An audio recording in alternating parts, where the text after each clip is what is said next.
Hi friends, it's Danielle here. I wanted to come on. Several of you guys have asked me to share about my process, and I've been putting it off just because I feel like sometimes I don't do anything out of the ordinary, and so I don't know exactly how to explain my process, but I'm gonna do better because I know that I do have things to offer and ideas to spark in other people, and what may come naturally or seem simplistic to me may not be to others. So if you are not new to junk journaling, you may not want to watch these videos until I get a little bit more seasoned, but and I'd love to know if you guys like these videos. Anyhow, my goal is to do more process videos and more craft with me type things. If I have any if you guys like tutorials, I'm happy to start trying to do those. Anyway, I just want to share my creativity with anybody who will listen. So basically, this is the journal series that I'm working on now. These are Halloween journals, as you can tell. And the way that my mind works is I always either start with a paper line that inspires me. So if it's a certain floral, or if I really like a special holiday paper line and I see that, then I think, okay, I really want to use this paper. What cover could I use this paper? What cover would go well with this paper? And I go from there. And then other times I have a cover I really, really want to use, and I think, okay, what could coordinate with this cover? And so that's where I always start. And then once I get that, then I go through and I think about the pages, and I think about what other pages I would like to include other than the cardstock. So, plain cardstock, um, music paper, vintage stationery. I try to always include some vintage stationery or greeting cards because I love using them. And then unique things like wallpaper or wrapping paper. And unfortunately or fortunately, I don't know, it's just the way I am. I'm not the most eclectic thinker. And so I see like Carla Frizell, I feel like she can really, and Johanna, they really are really great at eclectic, not so matchy. And I've tried, and I don't know if I'm just being too critical or what, but I don't usually end up sharing them because I think that they just look weird. I don't know. So I do actually go through my things and pull things that coordinate. So that's kind of my selection process. For these two journals, this was the first time I've done anything like this. I created these journals with, I think it was Johanna who does it this way, where she builds her own cover and paints them. So I did that for this one. And then this one, I used an old photo album that's ring bound and painted it, and did use some gold embossing powder and gold paint, and just kind of distressed it that way. And that was really fun, but it took me a really long time. When you don't do something regularly, you kind of, I don't know, it took me a while. And these are printable images, by the way. And I'll link the shop for the printables in the description box, so that you can go check out those if you want. These are really cute. This one I distressed a little, and this one is not, but they are both already sealed, so that's why you see with the varnish. And this is some embossing as well. And I did her window style. I've seen other people do this. I think it was Johanna who started doing this. I don't know, to be honest. I'm not claiming it as my idea, is my point. And so I knew I wanted to do something different like that. And also, the other thing is I had Halloween scrapbook paper, and I didn't have, well, I ended up finding two more books, but I didn't think I had any real Halloween books to use. And I don't know about you guys, but when I go on eBay and Etsy, the vintage Halloween stuff is getting really, really costly. And so I was trying to think of a different way to do these journals, and this is what I came up with. And then I also had this antique book, which when I did my last video I said I wasn't using any book covers, and I totally forgot about this one in my mind. This is a really old, I think it was 19, I'll have to find the, I think it's right here actually. Find the papers were kind of falling apart. Nope, it's not right here. It must be somewhere else in my stuff, but it's early 1900s. And it has this really pretty gold. It's got a lot of fraying, but I thought that made it look more spooky, like Halloween stuff.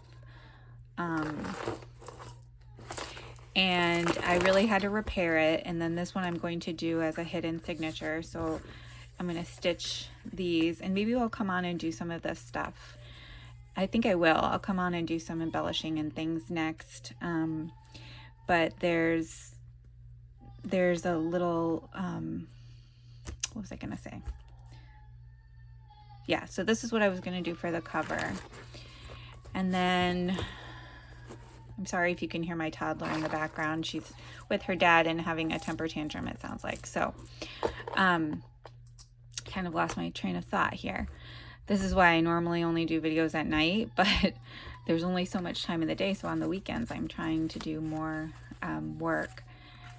Anyway, so we can go through. So this one, I've decided to do 4 signatures. And normally I don't make the charm until the end, but I have 2 little kids. And so, you know, I've been asked, this is another tangent, I've been asked like what formula I follow, and there is no formula. I don't have like a certain number of tags or a certain number of pockets or, you know, an order that I do things. And I'm sure that that's a waste of time. But if I started following a formula and made things cookie cutter, I think I would get bored. So I kind of just do things as I feel inspired. Like these charms, I did these at the beginning instead of the end like I usually do, just because I felt like I feel like doing these right now. And so that's literally how I work. If I feel like getting papers together and matching them with book covers, I'll do that.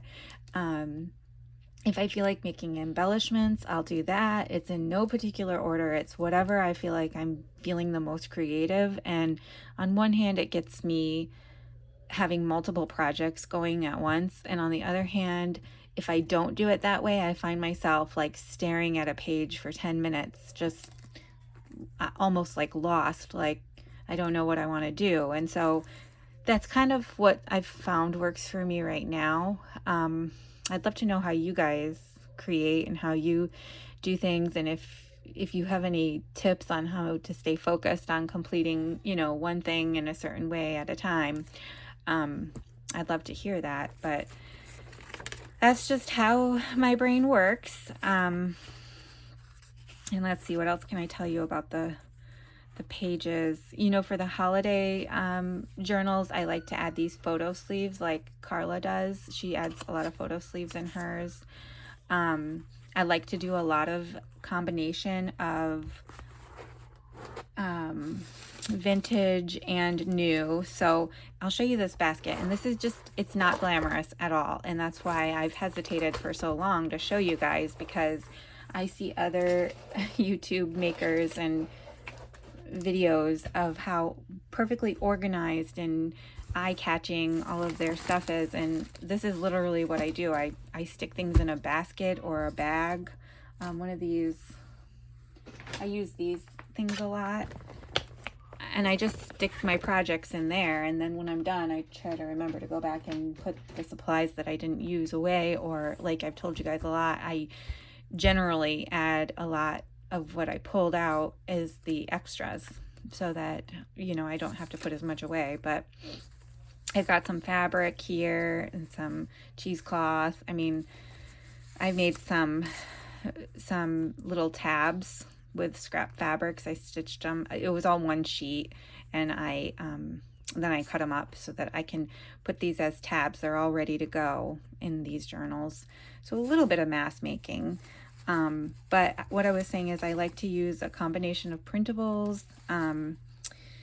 Let's see, some elements from scrapbook paper lines, and vintage elements all mixed together. That's my favorite thing, is figuring out how I can make it all coordinate with using the new and the vintage, because I think it's really a cool concept to think that in the future there will be, when people look back on these things, it's like, oh, it's so fun, number one, to use vintage things, but it's also fun to incorporate the newer elements because one day they will be vintage. So it's all kind of a snapshot of time in my mind. So that's why I like to combine them.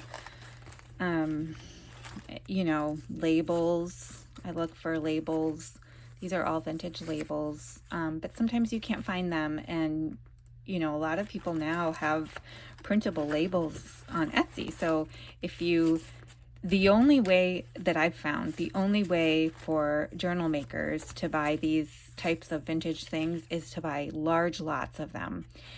And if you're an individual journal maker, you don't want to buy 100 or 50 of these same labels. So that's where it kind of gets tricky. And that's why if you're an individual journal maker and you just make journals for yourselves or friends or something like that, then the kits are good.